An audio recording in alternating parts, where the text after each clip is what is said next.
The story begins on a somber, dusty morning as Caleb Rourke returns to his late brother Elias's ranch for the first time in nearly a decade. Caleb, the younger sibling, had long ago chosen a different path, wandering, working odd jobs, drifting from town to town, while Elias stayed behind to care for the land their father had left them. Elias was steady, dependable, and stubborn, the type of man who never ran from hardship. Caleb, in contrast, had always carried the reputation of being restless, unreliable, and quick to run when times got hard. Now Elias was gone, claimed by an unexpected fever, and Caleb found himself riding up the familiar trail, feeling the weight of both guilt and expectation pressing on him. The ranch was quiet, the corrals empty, the paint on the house peeling. Caleb expected little more than debts, failing cattle, and a lonely homestead to inherit. He thought his duty was simple: settle the affairs, maybe sell what remained, and walk away again. But as soon as the lawyer read Elias's will in the cramped parlor, Caleb realized this inheritance was far from simple. The will named Caleb as heir, but with an unusual stipulation. Elias had entered into a union, a marriage by local tribal custom, with a woman named Anaya, and Caleb was now bound to honor her place within the household. It wasn't a formal marriage recognized by the church or courts, but it carried deep meaning to Elias and to Anaya's people. The will stated plainly, "As I have cared for her, so must my brother. She is family." Caleb felt blindsided. He had never heard of Anaya. Who was this woman? Why had Elias married her? And why, of all things, had he left her to Caleb? The lawyer only shrugged, repeating Elias's words. It was his dying wish. The first whispers of unease stirred in Caleb's chest.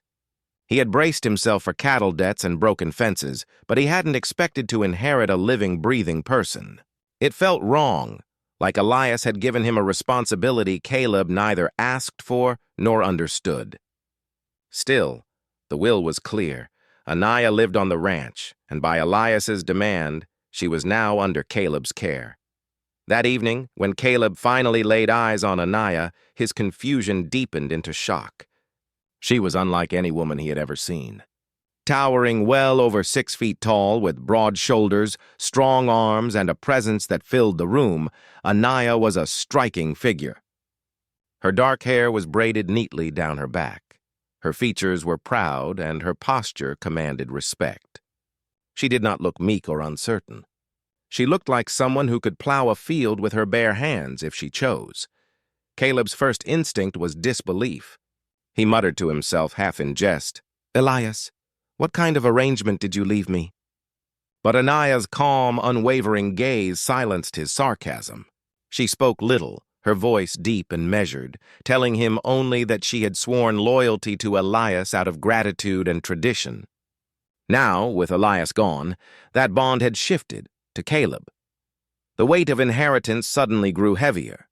The land, the ranch, even the cattle, those could be managed, sold, or lost. But this was something Caleb had no experience with.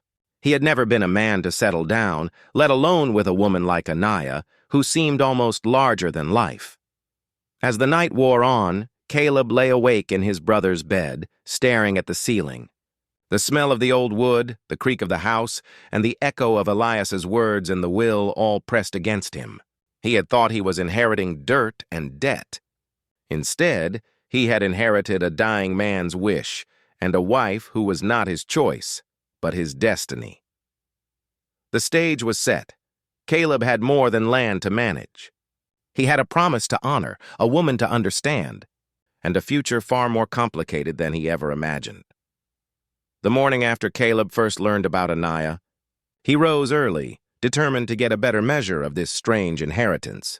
He had barely slept, his mind turning over the image of the tall woman who stood with unshaken calm as the lawyer read Elias's will. He wondered if she was truly bound to him, or if she simply chose to stay out of stubborn pride. Either way, Caleb knew he needed answers. When he stepped out onto the porch, the sound of steady movement caught his ear. Beyond the barn, in the pasture, Anaya was already at work. She moved with startling strength and efficiency, hauling bales of hay as though they were sacks of feathers. Each step seemed to press the earth harder than most people's.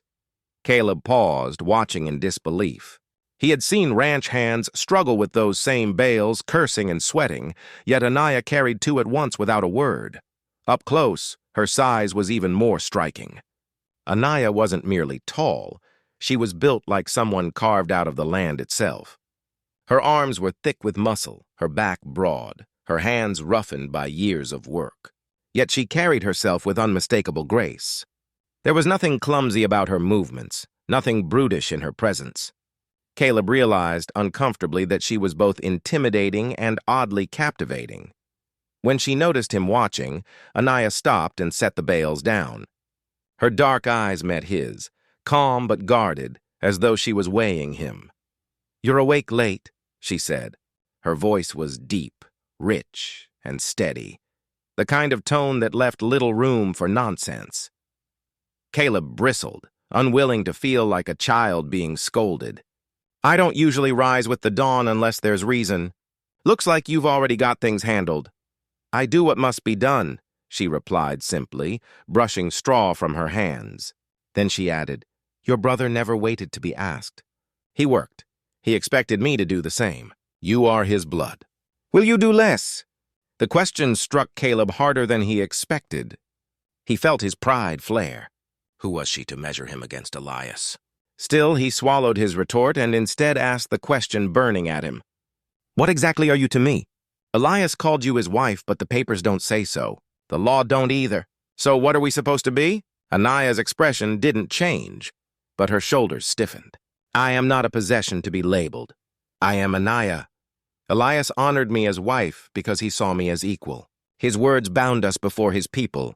His death binds me to you, whether you welcome it or not." Caleb let out a slow breath. He hadn't expected such directness. "So you're telling me I don't get a say?" "You do," she said, meeting his gaze unflinchingly. "You can cast me out. You can sell this land. You can walk away. None would stop you. But if you stay, then you accept all that Elias left behind, including me." The simplicity of her statement unnerved him. She wasn't pleading for a place, nor did she seem afraid of rejection. She was merely stating a truth, one she believed more than he did. Caleb felt a twinge of guilt, though he didn't admit it. For the rest of the day, he worked alongside her, more out of curiosity than willingness. He watched how she handled the animals, how she repaired a fence with steady precision, how her shadow stretched long across the pasture. The ranch hands, a few loyal men who had stayed after Elias's death, kept their distance, murmuring quietly among themselves. They clearly respected her strength, though Caleb couldn't tell if it was admiration or fear. By nightfall, Caleb realized two things. First, the ranch would not survive without her. Her sheer capability made her indispensable. Second, Anaya was not someone he could ignore or treat like a leftover part of an inheritance. She was a force, one that Elias had trusted deeply. And if Caleb was honest, he wasn't sure if that comforted him or frightened him. As the lantern light flickered in the house that evening, Anaya's voice carried softly from the other room. "Elias believed you were more than a wanderer. Time will prove him right or wrong." Caleb sat silently, realizing that whatever this was, it had only just begun. The days that followed were anything but peaceful. Caleb had thought the hardest part of returning home would be facing memories of Elias. Instead, the hardest part was sharing a roof with Anaya. She was everywhere, working in the fields, tending the cattle, fixing tools, and even cooking in the kitchen with startling efficiency. Caleb found her presence overwhelming, not because she was incapable, but because she was so capable. It made him feel small, unneeded, even overshadowed on his own land. Tension began to simmer. Caleb tried to assert himself as the rightful master of the ranch, barking orders and setting routines. But Anaya never obeyed blindly. If she disagreed, she said so, directly, firmly, and without apology. One morning, Caleb told her to leave the herd to the ranch hands and help with mending fences instead. Anaya crossed her arms, towering over him, and shook her head. "The calves are weak," she said flatly. "If the storm comes tonight, they'll drown in the low pasture. I will move them uphill. Caleb's jaw tightened. You'll do as I say. This is my ranch now. Her gaze didn't waver. This land will not obey you because you claim it. It will obey those who listen to it. Elias knew that. Do you? Her words stung. Caleb felt his pride boil over. He stepped closer, his voice sharp. Don't lecture me about my own brother. You may have been his arrangement, but you're not mine. I won't be managed in my own house. The air between them grew thick. Anaya's nostrils flared, but she didn't shout. Instead, she lowered her voice to a steady growl. Then stop acting like a child who stomps his feet to be seen.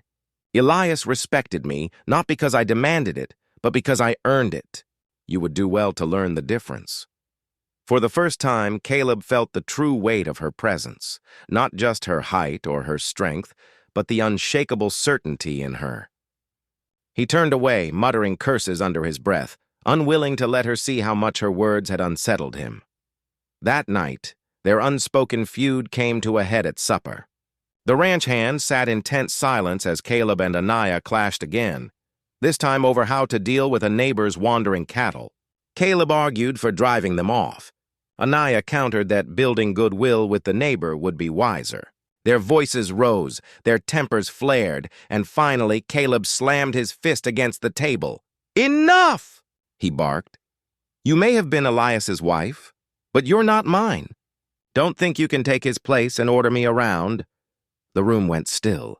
Anaya's eyes burned with a restrained fire, but she did not rise to his anger. Instead, she stood, her shadow falling across the table, and spoke with deliberate calm. I do not want his place. I only want respect. If you cannot give that, then you are less of a man than he believed you to be. With that, she left the table, her heavy footsteps echoing through the house. Caleb sat frozen, the sting of her words cutting deeper than he cared to admit. The ranch hands avoided his eyes, their silence an unspoken judgment.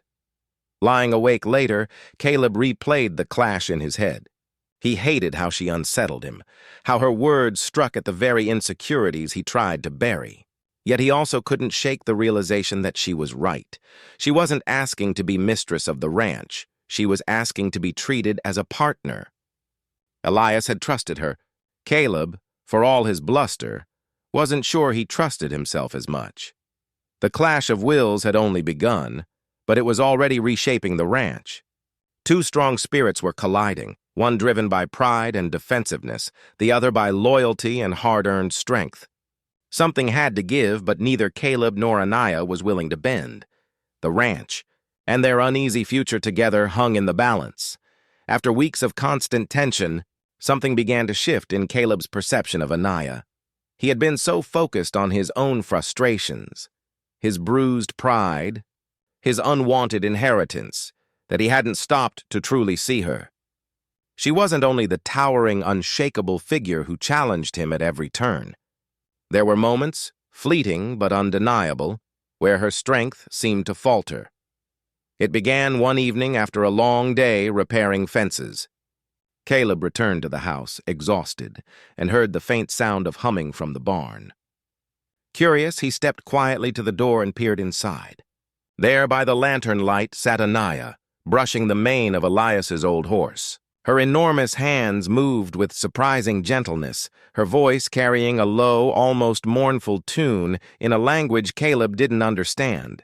She wasn't the immovable giant he had painted her to be. Her shoulders slumped as if carrying more than physical weight. For the first time, Caleb realized she bore a loneliness that no one else on the ranch could see. The next morning, he caught her sitting on the porch before dawn, staring out at the land with distant eyes. He tried to ignore it, but eventually his curiosity got the better of him. "You don't sleep much, do you?" he asked. She turned her head slightly, her expression unreadable. Sleep is not always a gift. Dreams are not always kind. Something in her voice struck him, an edge of sorrow he hadn't expected. Caleb leaned against the post, unsure if he should press further. At last, he muttered, "You talk like someone who's been running from ghosts." Anaya's jaw tightened, but she didn't snap at him. Instead, she sighed deeply, her gaze still fixed on the horizon. "I have been running from laughter," she said. Caleb frowned. "Laughter?" "Yes," she said softly. the kind that cuts, the kind that follows you everywhere. From the time I was a girl, I was too tall, too broad, too strange. The others mocked me, called me a monster, a mistake. Even my own people whispered that I was cursed. I learned to fight with my fists, but the wounds from their words never healed. Her confession hit Caleb harder than any argument they'd had. For once, she didn't sound like the unyielding woman who could lift hay bales with ease. She sounded like someone who had been fighting her whole life just to exist.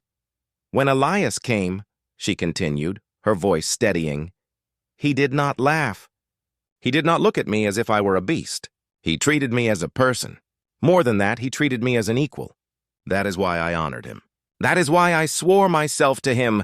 Caleb's chest tightened. He felt a pang of guilt for every time he had dismissed her, for every careless word that mirrored the cruelty she had endured before. He realized now that Elias hadn't married her out of pity or obligation. He had seen her worth, something Caleb had been too blind to recognize. Anaya glanced at him then, her eyes dark but shining with restrained pain. Now he is gone and I am left again. I do not know if I can endure another man who looks at me and sees only a burden. Caleb wanted to respond, to tell her she was wrong, but the words stuck in his throat. The truth was he had seen her as a burden. He had treated her like an unwanted responsibility instead of a human being. For the first time, shame pricked at him more sharply than pride. He didn't speak, but he didn't walk away either. And though silence hung between them, it was a different kind of silence, not hostile but heavy with understanding. Caleb realized Anaya's strength was not just in her size or her labor. It was in her survival, in the quiet endurance of a life spent under ridicule. That night, when he lay in Elias's old bed, Caleb found himself turning over her words again and again. Anaya wasn't a chain around his neck.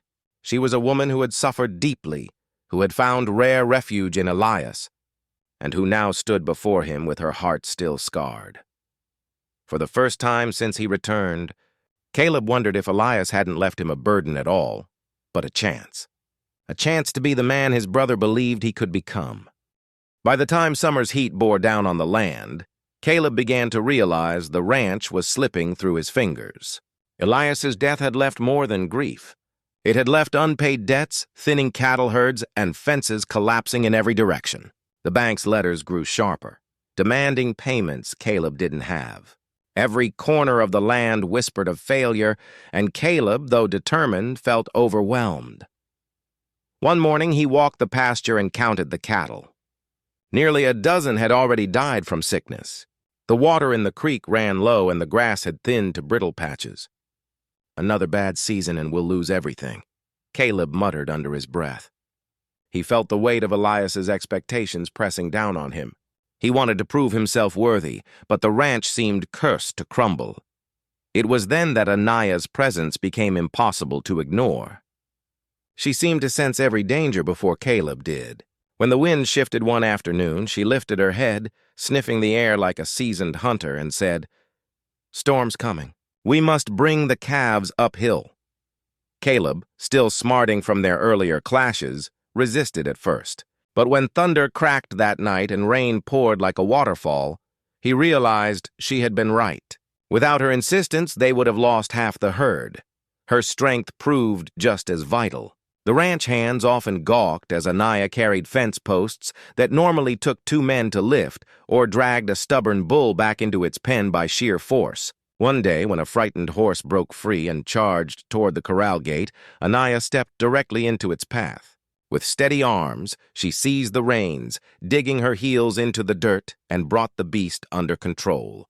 Caleb watched in awe, part of him unsettled by her raw power, part of him grateful beyond words.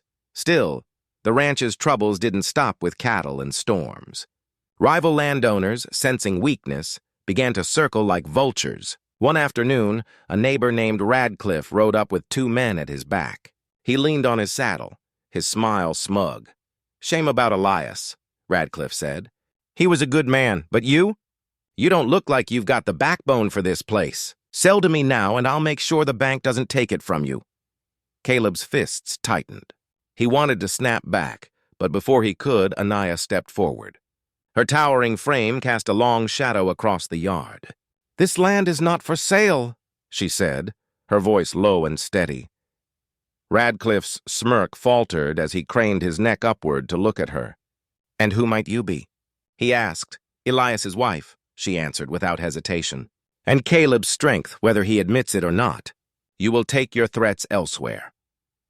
The men exchanged uneasy glances, muttered something about giant squaws, and retreated. Caleb burned with both anger at their insult and relief at her defiance. Though his pride bristled, he knew in that moment she had saved him from showing weakness. As the weeks dragged on, Caleb and Anaya found themselves working side by side more often. Pride no longer let him dismiss her contributions. He noticed how she rose before dawn, how she checked every animal with care, how she ate little and gave much. The ranch hands whispered among themselves, sometimes in awe, sometimes in jest, but none could deny the ranch would not have survived without her. Yet Caleb still struggled to voice gratitude. Each time the words rose to his lips, his pride smothered them. But at night, lying awake, he admitted silently to himself, "She is the only reason we're still standing. The ranch was still in peril. The debts hadn't vanished, the land still struggled, and enemies still lurked. But Anaya had proven herself to be more than Elias's widow or Caleb's burden. She was the foundation keeping the ranch from collapsing. And slowly, though Caleb didn't yet dare admit it, she was becoming the foundation keeping him from collapsing, too." By late summer, Caleb and Anaya had fallen into a rhythm, though neither would admit it aloud. The constant tension between them had not disappeared entirely, but something new had begun to grow in its place, a grudging respect born of necessity. The ranch gave them no choice but to rely on each other. Every day carried new problems: broken equipment, sick calves, the looming threat of debt collectors, and Caleb realized he could no longer afford to treat Anaya as an unwelcome burden. She was, in truth, his strongest ally. One morning, the sky turned black with rolling clouds. A storm swept across the plains, the kind that could flatten barns and scatter cattle for miles. The ranch hands scrambled in panic, but Anaya's voice cut through the chaos like a whip crack. "Bring the herd uphill! Tie the gates! Move now!" She ran into the storm herself, ropes slung across her shoulder, and began driving cattle forward against the wind. Caleb hesitated only a moment before following her. Rain lashed his face, mud clung to his boots, and thunder cracked overhead, but Anaya never faltered. With sheer strength, she wrestled a panicked steer away from the flooding lowland and drove it toward safety. Caleb fought alongside her, his muscles burning, his throat raw from shouting. By the time the storm passed, the herd was battered but alive. Dozens of cattle had been saved because of her determination. Caleb, soaked and shivering, leaned against the fence post and watched her standing in the rain, her chest heaving with exhaustion.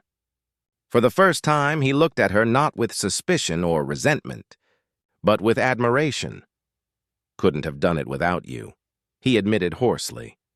Anaya glanced at him, her eyes unreadable, but a flicker of acknowledgement passed across her face. "No," she said simply. "You could not. It wasn't a boast." It was the truth. Caleb felt a reluctant smile tug at his lips, and though she didn't return it, something between them softened that day. In the weeks that followed, they began to talk more, not arguments, but real conversations. She told him about Elias, how he had once taught her to ride, how he never made her feel like a monster, how he believed the land needed patience rather than force. Caleb, in turn, shared pieces of himself he rarely revealed. He admitted how he had always felt overshadowed by Elias, how he had run from the ranch to avoid becoming a disappointment. "You are not him," Anaya said one evening as they repaired a broken wagon together. "Stop trying to be." Her words struck him with both pain and relief. For the first time, he allowed himself to consider that Elias hadn't wanted him to replace him, but to find his own way. One night, as the last of summer's heat faded, Caleb found himself laughing at something Anaya said, a low, rumbling joke delivered so dryly he almost missed it. The sound startled both of them. Anaya blinked, her expression softening in surprise. Caleb realized then that it had been years since either of them had laughed freely with another soul. Yet hardship was never far away. When a wagon wheel shattered during a supply run, stranding them miles from the ranch, Anaya lifted the wagon herself long enough for Caleb to fit a new wheel. When a wild coyote threatened the chicken coop, she hurled a stone with such precision that it sent the beast fleeing. Each trial forged another link in the chain of trust between them. Caleb began to see her less as Elias's legacy and more as his own partner. Not a partner he had chosen, perhaps, but one who had proven herself through blood, sweat, and quiet loyalty. Still, pride lingered. Caleb had yet to speak the words she deserved, that he respected her, that he needed her. But when he lay awake at night, listening to the wind outside and the steady sound of her moving about the house, he realized something Elias must have known all along. The ranch was not just built on land and cattle. It was built on people who would fight for it, and now that meant him and Anaya together. For the first time since Elias's death, Caleb felt a glimmer of hope. By autumn, the ranch had begun to steady under Caleb and Anaya's joint effort. The cattle survived the worst of the storms, the fences stood straighter, and the ranch hands worked harder, following the example of their unusual partnership. But stability on the ranch did not quiet the world beyond its fences. If anything, whispers in town grew louder. Whenever Caleb rode into the nearby settlement for supplies, he noticed the stares. People nudged one another when Anaya walked past, her shadow stretching taller than any man's. Women whispered behind gloved hands, and children pointed openly until their parents hushed them. Caleb tried to ignore it at first, but the stares pricked at him like thorns. The rumors soon turned sharper. Some claimed Elias had taken Anaya in out of desperation, that she was some kind of wild woman from the hills. Others joked crudely, saying Caleb had inherited not just land, but a freakish wife. A few went further, whispering that she was cursed, that her size was unnatural, even dangerous. Caleb's pride and temper simmered every time he heard such talk, but Anaya seemed unmoved. When he asked her one evening how she endured it, she replied calmly, "They are small." Their words are smaller. Her composure only made Caleb's blood boil hotter. He couldn't stand the thought of her dignity being trampled by fools who had never lifted a fence post in their lives. The breaking point came one Saturday, night when Caleb and Anaya stopped. At the town saloon after a long day of trading cattle. The place was crowded, the smell of smoke and whiskey thick in the air. Caleb wanted only a drink and a moment's rest, but as soon as they walked in, heads turned. The room buzzed with whispers, followed by bursts of laughter from a corner table. 3 ranchers sat there, men who worked Radcliffe's land. One of them, a burly fellow with a red face, leaned back in his chair and called out loudly, "Careful, boys! Don't let the giant knock over the roof beam!" The saloon erupted in cruel laughter. Another added, "Wonder if Caleb's got a stepladder at home just to kiss her." Anaya's face remained calm, though her hands curled into fists at her sides. Caleb felt heat rise up his neck. Every insult was a blade slicing at his pride and hers. He could no longer hold his tongue. He stood, his voice sharp as a whip. "You'll hold your tongues or I'll cut them out myself." The laughter faltered. The red-faced man sneered. "Easy there, Caleb, we're just having fun. If you can't take a joke—" Before he could finish, Caleb slammed his fist onto the table hard enough to rattle their glasses. "That's no joke. That's my wife you're mocking." The saloon went silent. Even the piano player's hands stilled. Caleb's declaration hung in the smoky air, undeniable and final. For the first time, Anaya's expression cracked, not into anger but into something softer, almost startled. Her eyes flickered toward him, searching his face as if to see whether he truly meant it. The ranchers muttered curses and slunk back into their drinks, unwilling to test Caleb further. The room slowly returned to its noise, though the atmosphere had shifted. Caleb and Anaya sat back down, and for the rest of the evening, no one dared to cross them again. On the ride home, silence stretched between them. Caleb wondered if she was angry he had spoken for her. But as they reached the ranch gate, she finally spoke. "You claimed me as wife tonight. she said quietly. I didn't claim, Caleb answered, his jaw tight. I told the truth. Her gaze lingered on him, unreadable, then softened just enough for him to catch a glimmer of something. Gratitude, perhaps, or the beginning of trust deeper than work and survival. That night, for the first time, Caleb felt that they were no longer two strangers bound by Elias's will. They were standing together, against the world outside that sought to mock, divide, or destroy them. Hostility still loomed beyond their fences, but inside the ranch, something stronger had begun to take root. Loyalty. The weeks after the saloon incident were quieter, but the world beyond the ranch had not forgotten its interest in Elias's land. Caleb received a letter sealed with the mark of Radcliffe, the wealthy neighbor who had been circling like a vulture since Elias's death. The letter was written in smooth, polite words, but its meaning was sharp as a knife. Sell the ranch now and all your debts vanish. Refuse and you'll drown in the bank's noose. Caleb read it over and over.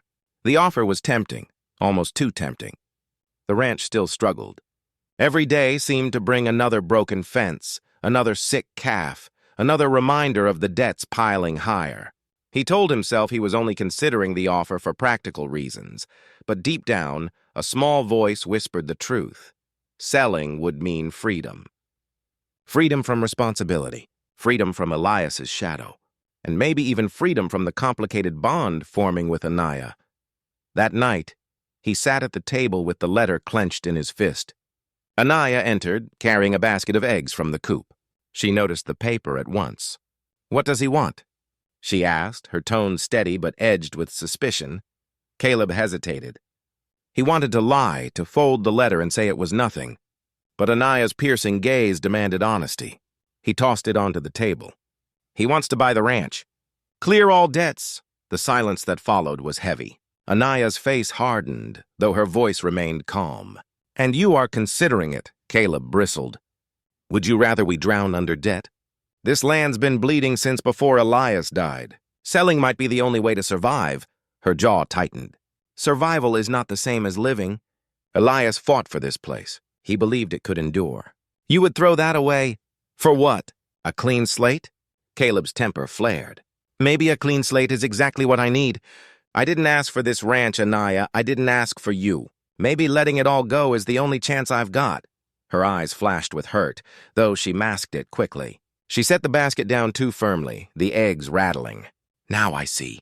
You think of me as part of the debt too? Something to cast aside when the burden grows too heavy. Caleb froze. He hadn't meant it that way, not entirely, but the way she said it made him realize how his words had cut. I didn't say that, he muttered. You didn't have to. Her voice was quiet, but it trembled with something raw. You are like the others, ready to be rid of me when I become inconvenient. Elias never made me feel unwanted. But you... She shook her head and turned away. Perhaps I should leave before you sell both me and the land together. She left the room without another word, her heavy footsteps echoing down the hall. Caleb sat at the table, staring at the letter, his chest tight.